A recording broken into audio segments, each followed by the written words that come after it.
예수님의 마지막 일주일이에요. 마지막 일주일 중에서 화요일 날, 그때 바리새인 서기관들, 유대 지도자들과 예수님이 많은 논쟁을 하고, 그 논쟁을 통해서 예수님께서 많은 가르침이 있습니다. 그 가르침에서 우리가 뭘 봤냐면은, 예수님이 많은 능력을 행하고 많은 가르침이 있고, 또 성경 여러 가지로 정화의 사건이 있었지요. 그때 그 유대 지도자들이 당신이 무슨 권세로 이런 일을 하느냐, 당신이 누구냐 하는 것에 대해서 물으니까 예수님이 무슨 권세로 이야기하시죠. 그리고 또 그들은 예수님을 죽이려고 함정에 빠뜨리려고 가이사의 세금을 바치는 것이 가냐 그러냐 하는 것에 대해서 질문할 때에 예수님께서 가이사의 것은 가이사에게, 하나님 것은 하나님께서 하시면서 세상의 권세와 하나님의 나라에 관한 이야기를 하셨습니다. 그리고 또 부활에 관한 이야기를 하셨지요. 예수님과 이렇게 바리새인들이 이렇게 이야기를 하고, 그리고 예수님이 답한 것을 보고 거기에 서기관이 열심히 주목하고 보고 있었어요. 서기관은 누구냐면은 바리새인 중에서 특별히 성경을 필사한 사람들이에요. 그러니까 이 사람들은 누구보다도 성경을 잘 아는 사람들이죠. 그 당시에는 성경을 아무나 볼 수 있는 것은 아닙니다. 어디 특정한 소수만 성경을 볼 수가 있는 거예요. 여러분, 우리가 성경을 이렇게 쉽게 볼 수 있는 것도 거의 중세대 때 거의 중세를 넘어서 근세에 들어와서 구텐베르크가 금속 활자를 발명하기 전까지는 거의 성경을 다 필사를 했어요. 그러니까 성경이 굉장히 비싸고 또 성경을 구하기가 그렇게 좀 어려웠던 거죠. 그리고 우리나라도 성경이 이렇게 책으로서 이렇게 보급돼가지고 자유스럽게 성경을 볼 수 있는 그런 역사도 거의 불과 100년이 못 되죠. 한 100년이 못 됩니다. 그러니까 성경이 이렇게 쉽게 접할 수 있는 우리 세대에 살고 있다는 것이 우리가 큰 은혜고 복입니다. 신앙생활 하면서 하나님의 말씀이 무엇인지를 모르고 신앙생활하면 어떻게 되겠습니까? 미신적 신앙생활을 들고 은혜가 없는 겁니다. 그러니까 우리는 너무도 성경이 흔하니까 그냥 그러려니 하면서 성경을 보지 않아요. 성경을 통해서 우리가 하나님을 알게 되고 하나님이 누구인지, 하나님의 은혜가 무엇인지, 하나님이 어떻게 역사하는지 알게 되는 겁니다. 거기서 지혜가 생기고 능력이 생기는 거예요.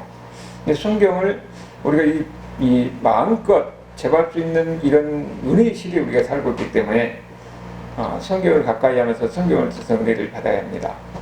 근데 이 서기관들은 그 당시에 다른 사람들은 성경에 대해서 그들이 이해를 해도 이 사람들은 필사한 사람들이기 때문에 아주 성경을 잘 아는 사람들이죠. 그런데 그 사람들이 나름대로 자기들은 성경의 권위자라고 생각하는데 예수님과 당시에 그 유대의 바리새인들이라든지 서기관들이라든지 다른 사두개인들이라든지 이런 유대 지도자들하고 대화할 때에 예수님이 대답하는 것을 보니까 예수님이 성경에 대해서 아주 정확하게 알고 있는 거예요. 자기들 볼 때에 자기들 그렇게 판단하는 거죠. 그래서 예수님께 질문하는 겁니다. 뭐라고 질문합니까? 예수님 앞에 나와서 뭐라 하냐면은 모든 계명 중에서 첫째가 무엇입니까? 그러니까 예수님이 대답하기를 29절에서 31절까지 말씀하신 겁니다. 예수님이 대답하시되 첫째는 이것이니 이스라엘아 들으라. 신명기 6장 4절에 그 말씀을 인용하는 거 있잖아요. 주 곧 우리 하나님은 유일하신 주시라. 내 마음을 다하고 목숨을 다하고 뜻을 다하고 힘을 다하여 주 너희 하나님을 사랑하라. 둘째는 이것이니, 여기는 레위기 19장 18절 말씀을 예수님께서 인용하는 겁니다. 내 이웃을 내 자신과 같이 사랑하라. 여기 두 가지를 얘기하면 하나님 사랑하라, 이웃을 사랑하라. 이 두 가지로 요약을 하고 있어요. 하나님을 사랑하라, 이웃을 사랑하라. 이 두 가지는 십계명을 축약하는 것입니다. 십계명을 축약하는 것이 바로 하나님의 사랑, 이웃 사랑이에요. 우리가 십계명을 보면은 앞에 네 계명은 하나님과에 대한 면, 하나님에 대한 면을 이야기하고 나머지 뒤에 면은 인간에 대한 면을 이야기하거든요. 앞에 네 계명은 무엇입니까? 나 외에 다른 신을 두지 말라. 하나님의 우상을 섬기지 말라. 하나님을 망령되게 하지 말라. 그리고 안식일을 지키라. 이 네 계명이 하나님에 대한 것입니다. 그런데 네 번째 안식일을 지키라는 계명에서는 인간에 관한 면이 나타나기 시작합니다. 안식일을 지키라 하는 그 계명은 하나님의 창조를 기억하라는 면이 있어요. 그러면서 동시에 뭐가 나옵니까? 안식일날 종이나 자유자나 남자나 여자나 심지어는 짐승까지도 다 쉬라고 그래요. 안식일을 기념하면서 하나님을 생각하는 면도 있지만은 동시에 인간에 관한 면도 나타나 있다는 것을 우리가 알 수가 있는 거죠. 그리고 제5계명부터는 인간에 관한 면이 나타나는데 거기에도 보면은 어떻게 되냐, 하나님에 관한 면에서 점점점 인간에 관한 면이 나타나는데 제5계명 부모를 공경하라 하잖아요. 부모를 공경하는 이 계명 속에서도 하나님에 관한 면이 들어있습니다. 부모를 공경하는 것은 모든 권위의 출발이에요. 그리고 부모를 공경하는 것이 나중에 어디로 갑니까? 하나님을 궁극적으로는 하나님의 권위를 인정하는 것까지 갑니다. 여러분, 제5계명이 그 다음에 살인하지 말라 보다도 앞에 있다는 것을 우리가 주목해 볼 필요가 있어요. 하나님은 살인하는 것보다 부모를 공경하지 않는 것도 더 큰 죄를 보고 있는 겁니다. 그러니까 이 부모를 공경하는 이 계명 속에는 하나님의 권위를 인정하는 면도 있고 동시에 사람에게 부모의 권위를 인정하는 거죠. 부모를 공경하는 것 속에 하나님에 관한 면, 인간에 관한 면이 4계명과 5계명에 이렇게 같이 섞여서 점점점 인간에 관한 면으로 나타나는 것을 우리가 볼 수가 있는 거예요. 그리고 그 뒤는 이제 인간에 관한 면이 나타나는 거죠. 그래서 이 10계명을 보면은 하나님의 사랑, 이웃 사랑이 그 두 가지로 축약해서 나오는 거예요. 여러분, 10계명이 어디 나옵니까? 출애굽기 20장이 나오잖아요. 그 10계명을 적용하는 것이 출애굽기 21장, 22장의 이야기예요. 근데 그 적용은 우리에게 적용되는 게 아니라 당시 이스라엘 환경 속에 적용되는 겁니다. 그러니까 우리에게는 적용되지 않는 거죠. 그런데 10계명은 시대를 초월한 만고불변의 진리예요. 동서고금망론하고 누구든지 지켜야 하는 것이 10계명입니다. 이 10계명을 두 가지로 요약하니까 뭐라고요? 하나님을 사랑하라, 이웃을 사랑하라. 그런데 이 두 계명을 또 하나로 이야기하면은 하나님을 사랑하라입니다. 인간을 사랑하는 면이 나중에 궁극적으로 어디로 가느냐? 하나님을 사랑하는 면으로 가는 거예요. 그러니까 지금 이 서기관은 율법에 대해서 정확히 이해를 하고 있는 거죠. 그래서 예수님께서 뭐라고 말합니까? 칭찬합니다. 예수님께서 이렇게 말씀하시니까 서기관이 하는 대답이 뭐라고 하는 거예요? 서기관이 이르되 선생님이여 옳소이다. 하나님은 한 분이시요 그 위에 다른 이가 없다 하신 말씀이 참이다. 그러니까 이 서기관이 지금 예수님한테 이 질문하는 것은 자기가 몰라서 물어본 거 아니에요. 자기도 성경에 대해서 필사한 사람이기 때문에 예수님이 잘 대답한 것을 알고 예수님과 말을 섞이기 위해서 자기가 이렇게 이야기하는 거예요. 그리고 예수님이 정확히 이야기하니까 옳다고 이야기하는 겁니다. 그러니까 이 사람도 성경을 정확히 알고 있는 거죠. 여기 보면은 예수님이 하지 않는 말까지도 덮은 것을 보면은 얼마나 이 사람이 성경을 잘 알고 있는가 하는 것을 알 수가 있습니다. 지금 여기 서기관의 이야기를 보면은 당시에 이 지배하고 있었던 바리새인들의 신앙보다 한 단계 더 뛰어넘는 신앙을 가지고 있다는 것을 알 수가 있어요. 그 당시에 바리새인들의 신앙은 뭐냐면은 무엇인가 행위에 대해서 이야기한 거예요.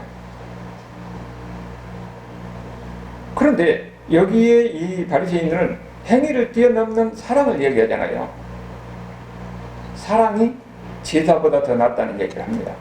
그게 바로 율법의 핵심적인 이야기예요. 그러니까 율법의 본질을 여기는 설교하는 정확히 알고 있는 거죠. 우리가 하나님을 사랑한다고 대부분 어떻게 합니까? 어떤 행동을 많이 해요. 그것을 통해서 내가 하나님을 사랑한다 하는 것을 증명하려고 그러잖아요. 그런데 성경에서 이야기하는 것은 그보다 더 중요한 것은 하나님에 대한 사랑이라는 거예요. 내 마음에 하나님에 대한 사랑이 있느냐, 이것이 어떤 형식적인 것보다 더 중요하다는 것을 이야기하고 있는 겁니다. 이것이 오늘날 우리의 신앙에도 마찬가지입니다. 우리도 신앙생활 할 때 지금 어떻게 하느냐 하면은 내가 어떤 행동을 함으로 인해서 내가 하나님을 사랑하니, 하나님을 잘 섬긴다고 이렇게 우리가 생각을 해요. 사람들을 일반적으로 보면은 이 행동을 통해서 자기 신앙을 보여주려고 그렇게 하는 겁니다. 그런데 거기에 사랑이 빠진 그런 행위, 이런 신학적 행위는 자기를 드러내려고 하는 그런 경우가 많이 있습니다. 이기적인 거죠. 자기를 드러내려고 하는. 그 대표적인 그 사람이 누구냐면 바리새인들이에요. 이 사람들은 어떻게 하냐면은 자기는 일주일에 뭐 2번씩 금식하고, 그 다음에 기도를 할 때도 사람들이 시장바닥에서 큰 손을 들고 하늘을 향해서 이렇게 기도해요. 그 다음에 바리새인들은 어떤 특별한 게 있습니다. 그렇게 사람들 볼 때는 느낍니까? 저 사람 아주 경건한 사람이라고. 그리고 사람들이 길도 비켜주고 존경하는 거예요. 겉으로 나타나는 그런 행위를 통해서 내가 하나님을 잘 섬긴다는 것을 보여주려고 하는 거잖아요. 자기가 이런 사람이라는 것을 자기가 드러내는 겁니다. 이기적인 신앙이에요. 그런데 문제는 그 속에 진정한 하나님의 사랑이 있느냐 하는 거죠. 그래서 예수님께서 비판한 것이 바로 그겁니다. 자기의 행동을 통해서 내가 하나님을 잘 섬긴다고 이야기하는 것은 그건 잘못된 것이다 여기에 지적하는 거죠.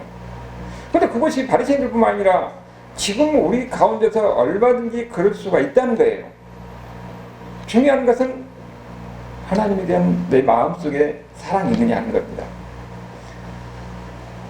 여러분, 우리가 하나님의 사랑이 있느냐, 그걸 어떻게 합니까? 여기서 지금 제사보다도 사랑이 제사보다 낫다고 이야기하잖아요. 그 예배 가운데 그 제사가 예배예요. 예배를 드리고 우리가 예배를 많이 드려서 내가 신앙이 있느냐? 우리가 예배를 드릴 때도 그 마음속에 하나님에 대한 사랑이 있을 때 그 하나님에 대한 사랑이 그 예배를 통해서 나타나야 돼요. 그럼 어떻게 나타나냐면은 우리가 예배를 드릴 때는 전인격적으로 드린다고 그럽니다. 그러니까 예배 속에는 뭐가 나옵니까? 하나님에 대한 사랑이 어떻게 나타납니까? 감격으로 나타나는 거예요. 내가 예배 가운데서 하나님에 대한 사랑이 내 마음속에 있으면은 그 예배에 대해 임하는 자세가 달라진 겁니다. 그러니까 그걸 통해서 우리가 뭐가 나타내죠? 하나님에 대한 사랑이 표현이 돼야 되는 거예요. 하나님에 대한 사랑이 표현이 될 때는 하나님의 말씀을 듣는 것도 다른 것이고, 찬양할 때도 다른 것이고, 기도할 때도 다른 거예요. 중요한 것은 내가 예배를 많이 드렸느냐, 아니면 내가 하나님에서 무엇을 하고 공경하고 헌신하고 이걸 되는가 중요한 게 아니라, 먼저 더 중요한 것은 내가 하나님에 대한 마음에 진정한 사랑이 있느냐 하는 거예요.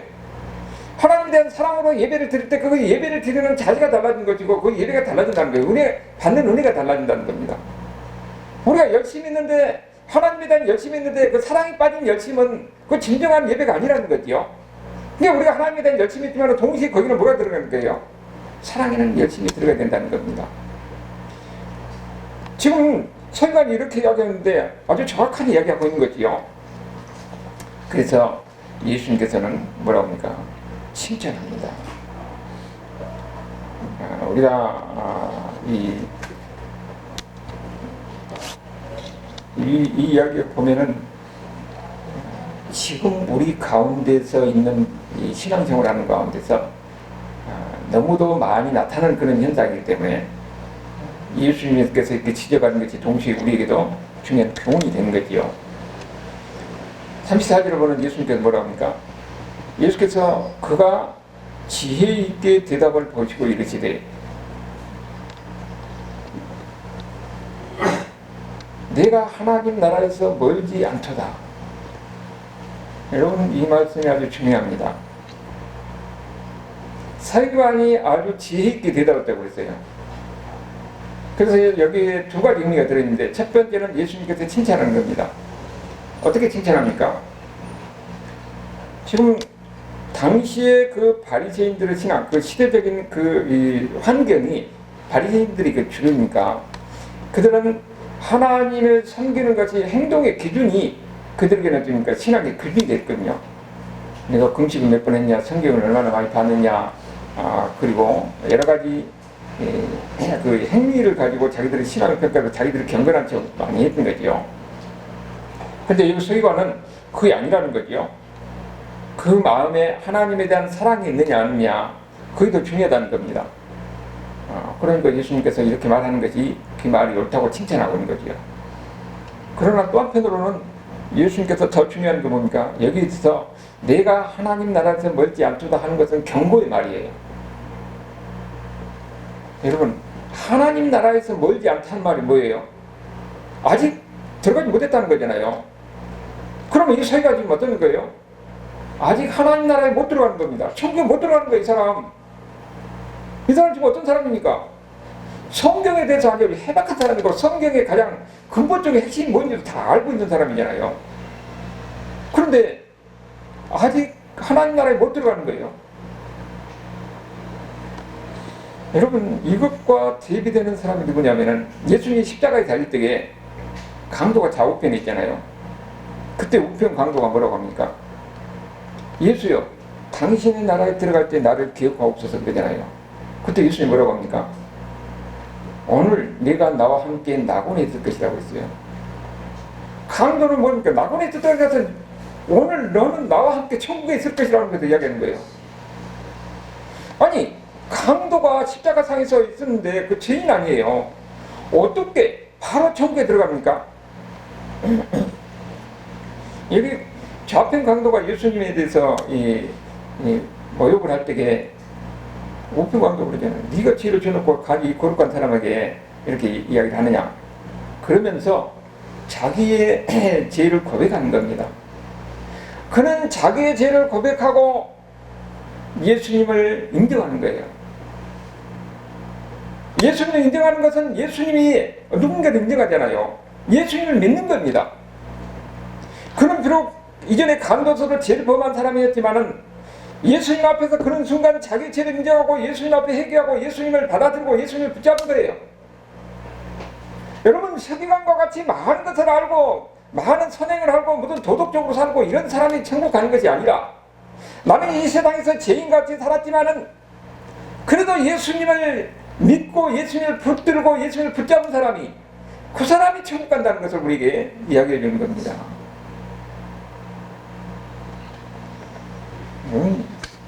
이 이야기가 얼마나 우리에게 큰 영향을 미치냐. 여러분, 요한 예슬레가 감리교 창시자예요. 일단 100년 전에 사람이죠. 1800년 사람이니까. 이 요한 예슬레는 목사 집안에서 자라나서 아주 뛰어난 천재였어요. 그래서 23살 때 대학 교수가, 신학교를 졸업하고 신학교 교수, 명문대 교수였고 25살 때 목사를 안수를 받은 사람이에요. 그리고 그 당시에 미국에 이제 인디언들 선교를 가는 겁니다. 선교를 가가지고 여러 가지 갈등과 또 여러 가지 또 어려움 가운데서 완전히 실패를 하고 돌아와요.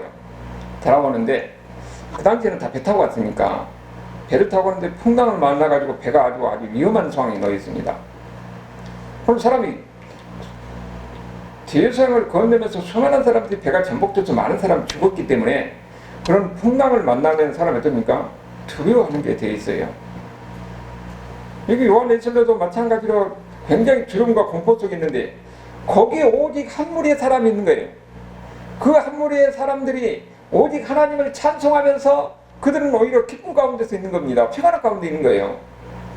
그런데 그 사람들이 누구냐면은 모라비아 사람들입니다. 모라비아가 지금 체코슬로바키아 지방이 남부지방에 있는 그 지역을 모라비라고 하는데 거기에 개신교도들, 크리스찬들을, 그 사람들을 모라비아 성도라고 그래요. 그 사람들은 누구 중이냐면은 이 풍랑 속에서도 오히려 하나님을 찬송하면서 그들은 평안한 가운데 있는 거예요. 그러니까 요한 예슬레가 축복을 받은 겁니다. 나도 예수를 믿는 사람이고 나도 선교를 하기 위해서 끝까지 같은 사람들인데 저 사람들은 평안 가운데서 오히려 찬송하고 있는데 나는 두려움과 공포 속에 들어가 있는 거예요. 그래서 자기 돌아와가지고 그 사람들을 만납니다. 왜 그렇게 그들은 배가 전복될 죽음의 그 상황 속에서도 그런 평안하고 찬송할 수 있는가? 그들과 만나면서 자기는 무엇인가 문제가 있다, 자기 신앙에 문제가 있다는 것을 깨닫게 됩니다. 자기가 하나님의 은혜를 받지 못한 것을 깨달아요. 하나님의 은혜를 받지 못한 것은 내가 신학교 교수가 되고 성경을 많이 알고 하지만은 내가 구원의 확신이 없다는 것을 깨닫는 겁니다. 그래서 다시 성경을 보기 시작해가지고 어떤 구절을 보냐, 오늘 우리가 봤던 34절 이 구절을 보고 자기가 핵심하는 겁니다. 예수께서 그에게 지혜있게 대답을 보시고 이르시되 내가 하나님 나라에서 멀지 않도다. 내가 구원을 받아서 천국 가는 것이 아니라 나는 성경을 많이 알고 여러 가지 봉사를 하고 선행을 많이 하고 좋은 일을 많이 했는데 하나님께서 많이 했던 거예요. 그러나 아직 나는 천국에 대한 확신이 없다는 거지요. 여러분, 그런 사람들이요, 지금도 천국은 내가 당신 천국 갈 거예요 물어보면은 천국 간다고 대답한 사람이 거의 없어요. 또 지금도 그렇게 믿는 사람들이 많이 있습니다. 근데 이 신앙의 차이는 엄청난 차이가 있는 겁니다. 내가 지금 죽어도 천국 갈 수 있다는 이런 확신이 들면은 죽음을 정하지 않은 그런 모라비안 정도로 같이 그렇게 찬송할 수가 있는 겁니다. 그러니까 여기서 내가 지금 지금까지 잘못됐구나, 내가 지금 이 은혜를 받지 못하고 구원에 대한 확신이 없었구나, 여기서 그가 깨우치고 그 다음에 그 삶이 이제는 완전히 달라집니다. 그전까지는 신앙생활을 했지만은 그는 십자가를 지고 가는 그런 무거운 신앙이었지만은 이제는 예수님을 믿고 은혜를 받아서 구원에 대한 확신이 있으니까 이제는 오직 부활에 대한 소망, 천국의 소망 속에서 두려움 없이 담대하게 기쁨과 찬송 속에서 그런 신앙생활을 할 수 있고, 그리고 그때던 대로 복음을 전하고 해서 온 세계를 향해서 위대한 하나님의 일을 한 사람이 되는 거예요. 그 사람이 바로 감리의 창시자였던 요한 웨슬리라는 겁니다. 여러분은 우리의 신앙도 마찬가지입니다. 이 서기관과 같이 성경을 많이 알고 선행을 많이 알고 도덕적으로 살고 이런다고 해서 그 사람이 천국 간 사람이 아니에요. 내가 많은 선행을 많이 공격을 하고 좋은 일을 한다고 해서 하나님은 그 사람을 천국 간 사람이 아니라는 겁니다. 강도와 같이 나는 죄인이고 나는 보잘것없는 사람이면은 내가 예수님 앞에 나와서 예수님을 붙들고 예수님 앞에 회개하니까 예수님께서 내 십자가를 통해서 내 죄를 용서하시고 이제는 나를 하나님의 자녀를 삼으시고, 이것뿐만 아니라 강도가 오늘 내가 나와 함께 낙원에 있는 것이다 하는 것 같이 우리가 예수님을 붙들고 예수님을 믿을 때에 우리는 어떻습니까? 천국 가는 거예요. 이 확신이 있으면은 그 다음에는 어떻게 해요? 사람이 두려울 것이 없습니다. 하나님은 내 인생의 주인이 되어서 내가 고난 속에 있을 때, 역경 속에 있을 때, 위험한 상황에 있을 때도 그때 함께 하십니다. 그리고 궁극적으로 나를 천국으로 인도하실 거예요. 그러면은 이 세상에 있는 모든 고난과 풍파, 어려움도 얼마든지 능히 감당할 수 있는 이런 담대함이 생기는 겁니다. 그래서 진짜 믿는 사람들, 내가 예수를 믿음으로 인해서 천국에 대한 이런 확신이 있는 사람들은 죽음도 두려워하지 않을 수 있는 이런 담대함이 생기는 거예요. 오늘 우리가 어떻게 생활해야 되냐? 바로 우리는 천국에 들어간 사람이 돼야 되지 천국에 가까운 사람이 되어서는 안 된다는 겁니다. 그런데 많은 사람들이 실질적으로는 이렇게 천국에 가까이 있으면서 들어가지 못한 사람이 있어요. 어제 기독교 뉴스 관련 뉴스를 보니까 서울시대 총장인 것 같은데 거기에 문제가 되는 것이 그 논문이 유신 기독교인가? 그러면 그런 거 있더라고요. 유신, 그러니까 진화론적 이런 사고가 그 유신 진화론이라고 유명해요. 이 사람들은요, 성경의 역사성을 인정하지 않는 사람들이에요. 이 사람은 성경 신학교 교수고 총장이면 성경을 얼마나 많이 한 사람들이에요. 그런데 예수님의 죽음과 부활에 대한 이런 역사적 사실을 인정하지 않는 겁니다. 그럼 그 사람은 천국 가겠어요? 못 가겠어요? 천국 못 가는 거죠. 신학교에서 그렇게 가르친 사람이 있다니까요. 그러니까 그 나중에 논란이 되니까 나는 그 논문만 이용했다 하는 이야기를 하는데, 우리 장로교 쪽에서 교단에 따라서는 그렇게 한 사람들이 너무 많이 있습니다. 제 은사를 가르쳤던 분이 대한항공에서 청빙을 해가지고 그 신학교 교수들 아주 오래전에 성기순례 그 갔던 애인데 여러 신학교 교수를 모였는데 반드시 그 논쟁을 한 거예요. 그 예수님의 성기술 다니면서. 왜냐면 거기서 예수님의 그 역사성을 학문적으로 뛰어나는데 인정하지 않는 사람, 믿는 사람 있는 겁니다. 오늘 그 사람들은 바로 여기 서기관 같은 사람들이에요. 성경을 누구보다 많이 아는 사람들입니다. 나름대로 생신을 보면 도덕적이고 윤리적이고 다른 사람이 볼 때 본이 되는 사람들입니다. 그러나 예수님의 죽음과 부활에 대한 확신, 역사성을 인정하지 않으면 그 사람은 예수 믿는 사람이 아닙니다. 우리는 어떤 사람입니까? 우리는 성경에서 잘 모릅니다. 그러나 예수님이 나를 위해서 죽으시고 내 죄를 짊어지고 십자가에서 죽으셨다는 이런 사실, 그것을 내가 믿고 예수님을 붙잡고 예수님을 바라보기 때문에 우리는 천국에 가까이 있는 사람이 아니라 이제는 천국을 들어간 사람입니다. 천국에 대한 확신이 있고 구원에 대한 확신이 있는 사람들은 이제는 우리는 이 세상에 어떤 환경이 있을지라도 우리는 근심과 두려움을 얼마든지 이겨낼 수가 있는 거예요. 이 세상에서 보면은 다양한 사람들이 있습니다. 가진 사람도 있고 없는 사람도 있고, 그런 가운데서 우리는 성경을 통해서 하나님이 어떤 분인지를 알고 그렇기 때문에 하나님의 사랑을, 하나님의 말씀을 우리가 작은 일이나마 실천하면서 섬기면서 살아가는 겁니다. 다만 우리는 내가 천국 간다는 이런 확신 속에서 사는 거예요. 그런 사람이 지혜로운 사람이고 능력 있는 사람입니다. 하나님의 능력은 성경의 말씀대로 이 역사적인 사실을 믿고 그대로 받아들이고 그대로 진짜 믿는 사람이 거기에 역사가 나타나는 것이지, 지식적으로 많이 가지고 있다고 해서 그러면서 이게 예수님에 대한 이런 구원에 대한 확신이 없으면은 그런 사람에게 하나님의 능력이 나타나지 않아요. 오늘 우리는 어떤 사람인가? 나는 진짜 예수님 믿는 사람인가? 나는 진짜 천국에 대한 확신이 있는 사람인가? 우리가 다시 생각해보자. 나는 아무것도 모릅니다. 그러나 예수님께서 나를 위해서 십자가에 죽으신 것, 그리고 또 내가 예수를 믿음으로써 나는 천국 간다는 이 성경의 약속의 말씀을 나는 믿습니다. 이거 하나만은 우리는 천국에 대한 이런 확신이 있는 겁니다. 그 다음부터는 우리는 말씀에 순종하면서 사는 거예요. 거기에 하나님의 지혜가 있고 하나님의 능력이 있습니다. 이런 은혜 가운데 살아가는 저와 여러분 삶을 될 수 있기를 주님으로 축원합니다. 하나님 감사합니다.